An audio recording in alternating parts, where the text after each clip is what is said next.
Bienvenidos, mi nombre es Santiago Abuelo Berrío. En esta ocasión les voy a hacer una síntesis del artículo Action Unified, que en español se traduce la acción unificada. Su autor es Jair Levy. El plan de la presentación es el siguiente. Primero, abordar el modelo causalista y sus dificultades para explicar la acción mental.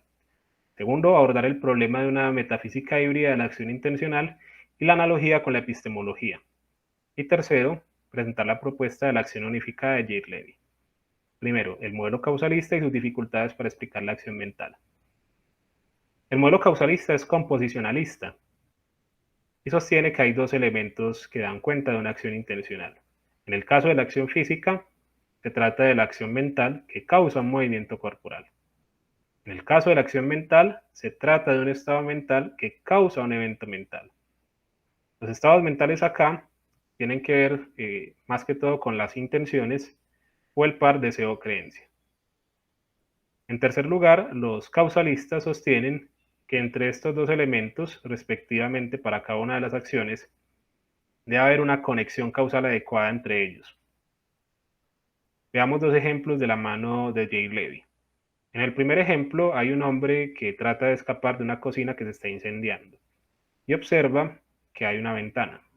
Entonces, su intención de escapar, sumado a su creencia de que la ventana puede ser un medio adecuado para lograrlo, da como resultado la acción de escalar por la ventana y tratar de escapar. Para el caso de la acción mental, Levy nos sugiere imaginar un río.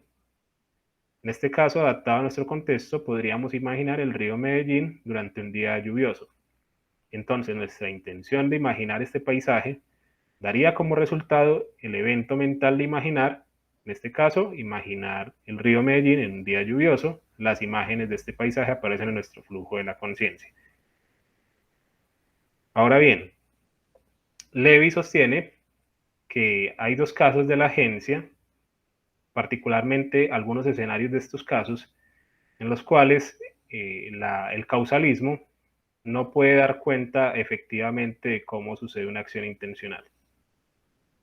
Un caso que puede explicar es tratar de prestar atención a la conversación que sucede en una habitación cercana a la nuestra. La intención de tratar de escuchar, sumado a la creencia de que acercar nuestro oído a la pared es un medio adecuado para lograrlo, daría como resultado la acción de escuchar. Sin embargo, cuando ya está sucediendo esta acción de manera pasiva, parece que no hay manera de explicarlo desde el modelo causalista. Imaginemos para ello el caso de dos amigos que están conversando a la orilla del mar. Las olas bañan la orilla y al fondo se escucha el sonido de las olas. Uno podría, en este caso, dejar de prestarle atención al amigo que está conversando y más bien centrarse en el sonido de las olas. Desde el modelo causalista no hay una explicación viable porque la acción de escuchar ya está sucediendo. Entonces, no es que la intención produzca la acción de escuchar.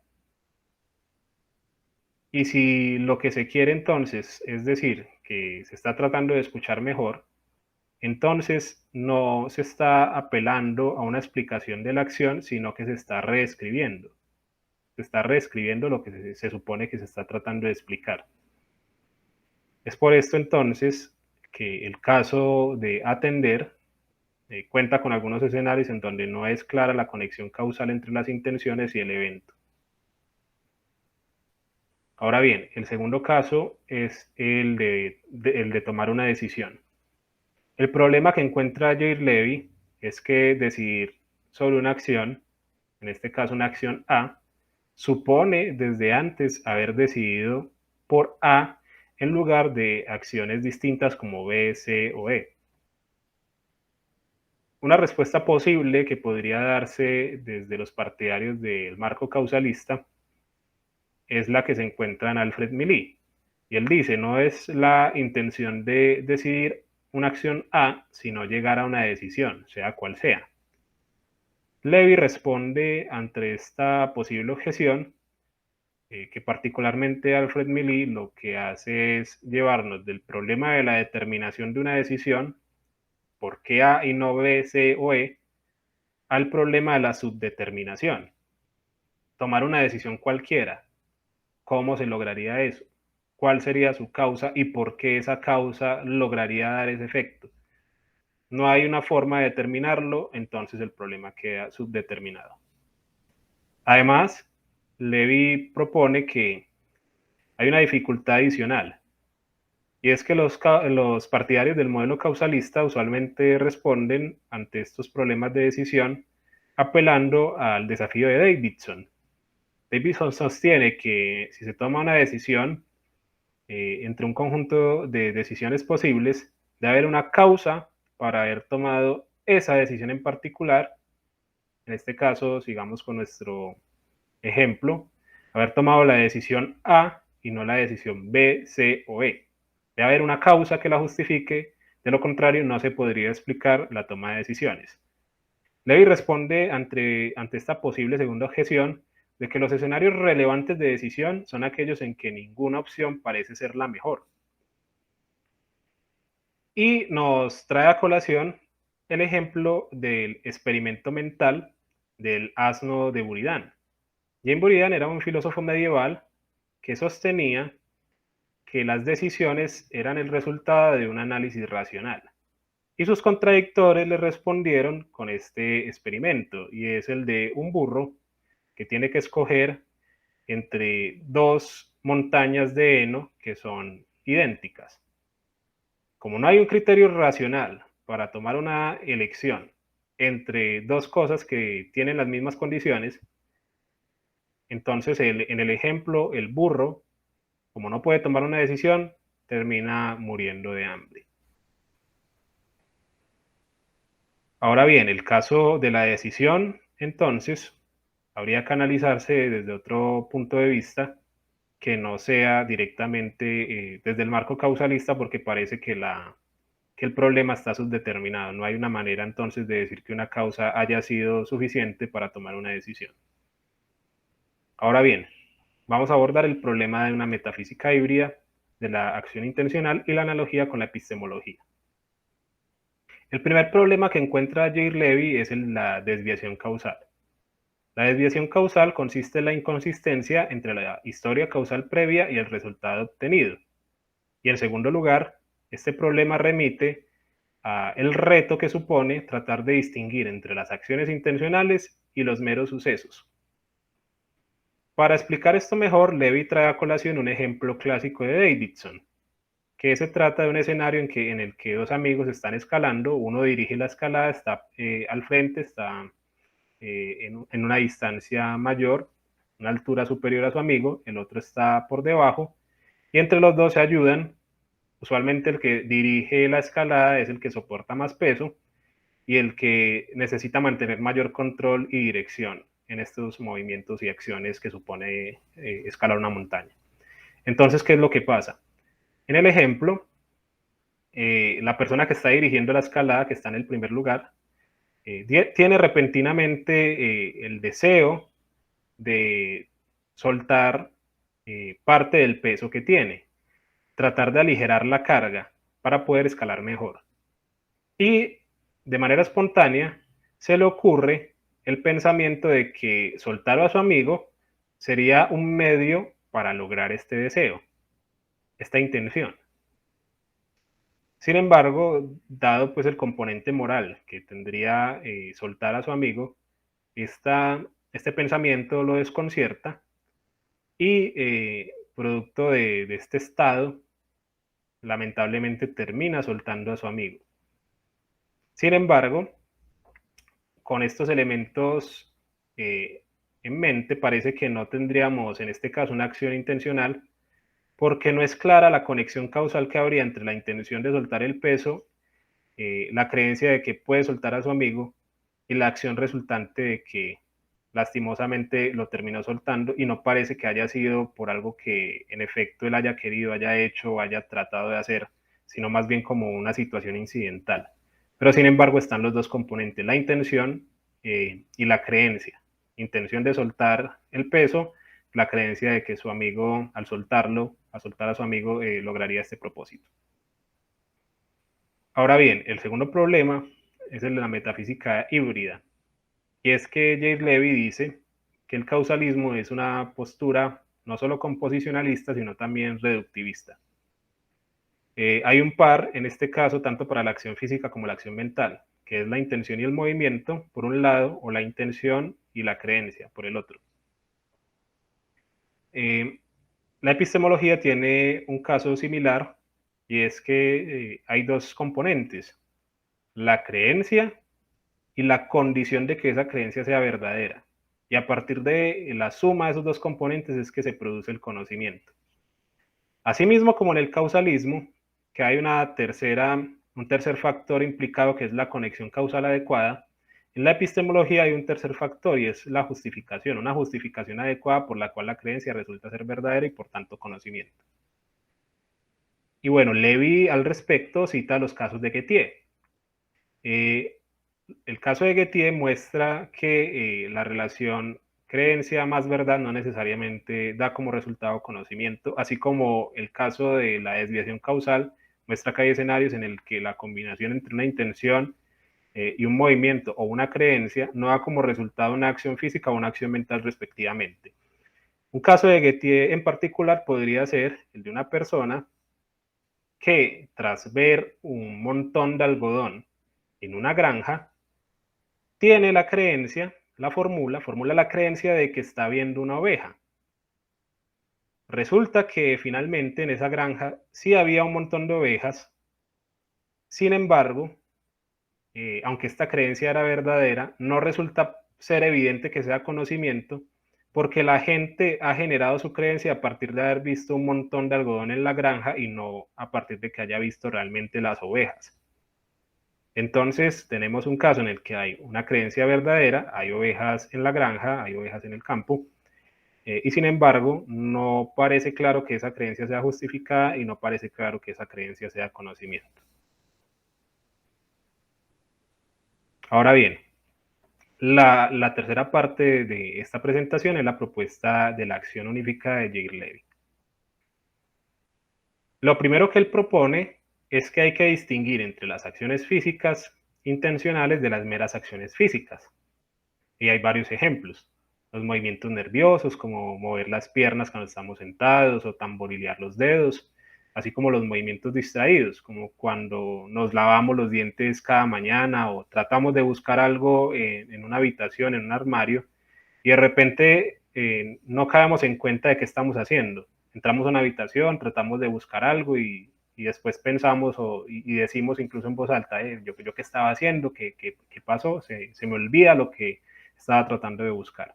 Entonces esa clase de actos que son distraídos o que son movimientos nerviosos, son efectivamente acciones, pero no son intencionales. En el caso de las acciones mentales intencionales, también hay que hacer una distinción con las meras acciones mentales. Y Levy sugiere algunos ejemplos.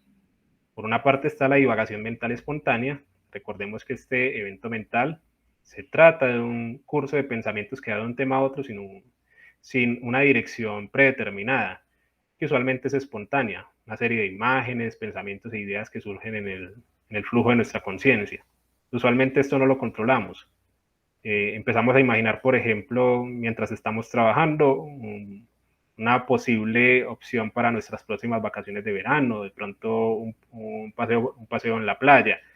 Este pensamiento es contrario a lo que deberíamos estar haciendo y surge espontáneamente. En ese sentido, es una acción, pero no es intencional. Leer por encima, por ejemplo, cuando vemos un cartel en la carretera. Esto lo hacemos, pero no parece que sea intencional, es más bien como un acto reflejo.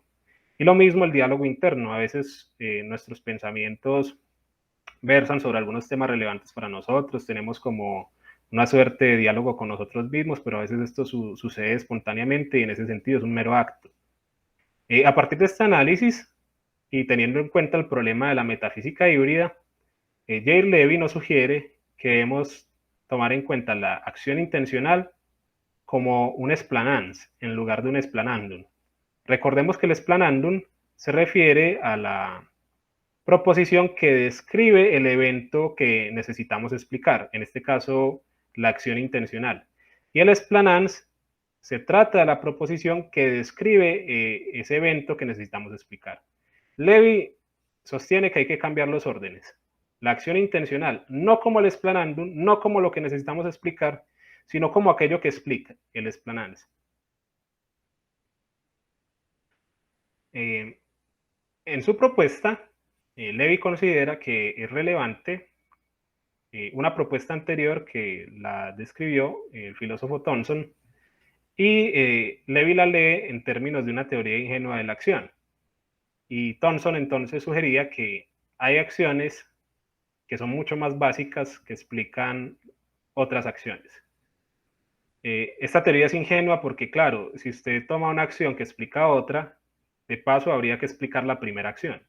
Sin embargo, en términos prácticos, sirve. Si, por ejemplo, se quiere explicar la razón por la cual se están rompiendo unos huevos, uno podría decir que tiene la intención o quiere hacer un omelette.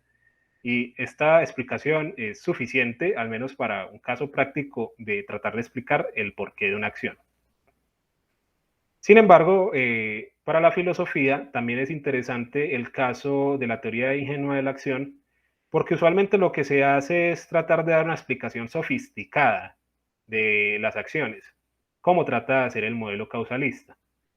Pero para Levy, y siguiendo a Thomson, esas explicaciones ingenuas son lógicamente anteriores a las explicaciones sofisticadas. Entonces, en esa medida deben tenerse en cuenta y es necesario, es práctico para una explicación mucho más refinada, sofisticada, que sea consistente de las acciones. Ahora bien, el componente final que toma Levy es que hay un marcador que define lo que es una acción intencional y la distingue de las meras acciones, ya sean físicas o sean mentales. Por una parte, se trata del control, el control que la gente puede ejercer de una acción. Eh, es el marcador. Pero hay que tener en cuenta, por otra parte, que el control no es absoluto. Y también hay que considerar que el control tiene que ver con la capacidad que la gente tiene de detener o continuar una acción, de suspenderla o reanudarla, en otras palabras. Entonces, Levy nos propone dos ejemplos. El primero, para una acción física, es el de un agente que dispara a otro y esta persona pierde la vida no inmediatamente, sino al día siguiente en el hospital. La acción, el agente la controló, jaló el gatillo, provocó el disparo. Sin embargo, no controló más adelante que finalmente esta persona falleciera, y teniendo en cuenta que hizo el disparo con ese fin, que esa era su intención, que esta otra persona perdiera la vida, entonces podemos analizar un caso en el que la gente tiene control, ese control no es absoluto, es decir, solamente es una parte fundamental de la acción la que fue controlada, y el agente podía detener o continuar la acción, si así lo deseaba. Podía evitar jalar el gatillo o podría continuar jalando el gatillo y hacerlo efectivamente y que se produjera el disparo. Y para el caso de una acción mental, Levy nos propone el ejemplo de pensar en tratar de recordar el nombre de un restaurante que nos haya gustado mucho. Y él dice que este tipo de acciones a veces no se producen de manera inmediata. Yo puedo tratar de generar la idea, el recuerdo, pero puede ser que el recuerdo surja unas horas después. Que yo mismo trate de decir, bueno, ¿cuál era el nombre de ese restaurante que me gustó tanto? Pues no lo recuerdo en el momento, pero a lo mejor después de unas horas de haber hecho otras cosas, de estar un poco más relajado, surge el nombre. Y eso, según Levy, es el producto de haber tratado de recordar en el momento anterior. Entonces, en esa medida, la acción no es inmediata, no es un control absoluto. Mientras pasaba el tiempo y finalmente llegó el recuerdo, el agente no controlaba la acción de recordar, pero sin embargo hizo un impulso inicial que finalmente desembocó en el recuerdo. A partir de entonces de estos tres componentes, de la acción como el explanans, de la distinción entre las acciones intencionales y las meras acciones, y del control como el marcador último de las acciones intencionales, Levy sostiene que los casos problemáticos para el causalismo, que son atender y decidir, se pueden explicar en los términos de una acción unificada porque el agente puede controlar y monitorear la acción. Puede cambiar el rumbo de su atención, puede mantenerla, y lo mismo en el caso de una decisión, desde la formulación inicial de por qué una opción en lugar de otra, el agente puede controlar el flujo de sus pensamientos, puede dar también una razón por la cual decidió sobre una acción por encima de otra, y esto es otro asunto importante a tener en consideración. A pesar de que las acciones puedan ser, las acciones de decidir, puedan ser vagas en cuanto a la justificación del por qué esa acción, finalmente se puede dar la justificación. Eh, y esto es relevante también para dar cuenta de cómo se está controlando la acción de decidir. No es que simplemente la intención haya provocado la decisión, sino que es un control que se hace desde un proceso fundamental de por qué tomar una decisión sobre otra y también justificar cuál ha sido la causa de esa decisión. Y finalmente esto entonces daría cuenta de una agencia detrás de la decisión. Aunque hayan casos de Buridan que sean problemáticos, puede ser que se tome simplemente una decisión práctica.